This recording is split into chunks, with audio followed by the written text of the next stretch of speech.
Vegetable container production can be very fruitful, haha, pardon the pun, but we can be very productive in containers. We're doing some studies here at LSU right now that's comparing the production of these tomatoes. We've also got sweet potatoes in production, some cucumbers, and you can be very successful with your vegetables in containers. Now, luckily for most of these, they're only in the containers for a few months. That's how long these seasons typically last for these types of vegetables.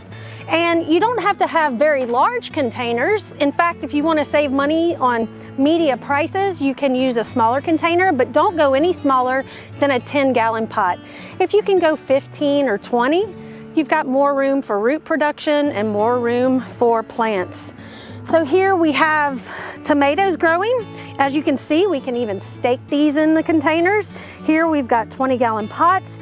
You want to make sure that you use a good mix or a good media that has a pre-plant fertilizer that has the essential minor elements. Mix in a slow release pre-plant fertilizer, and you should probably fertilize at least once a week because these are in containers and they're going to be watered often. Or if you get the rain like we have been lately, lots of water going through, so nutrients are leaching out. You can use a water-soluble general purpose fertilizer.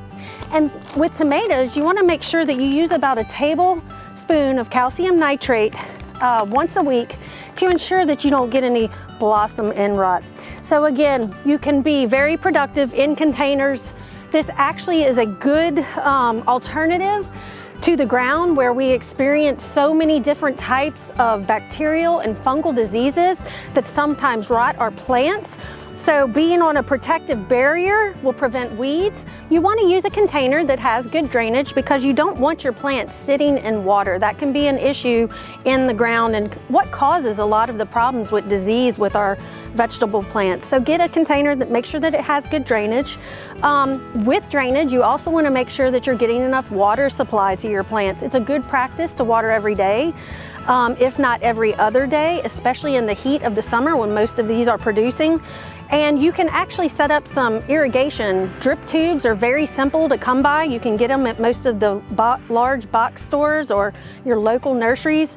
You can use drip rings or you can use irrigation stakes. Set them on a timer, have them come on early in the morning for maybe 10 to 15 minutes every day. Now you want to make sure you are fertilizing because as you water, we wash those nutrients out. So try to do a water-soluble fertilizer at least every 7 to 14 days.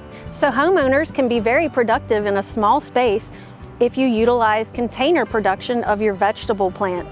I'm Heather Kirk-Ballard, Consumer Horticulture Extension Specialist for the LSU AgCenter.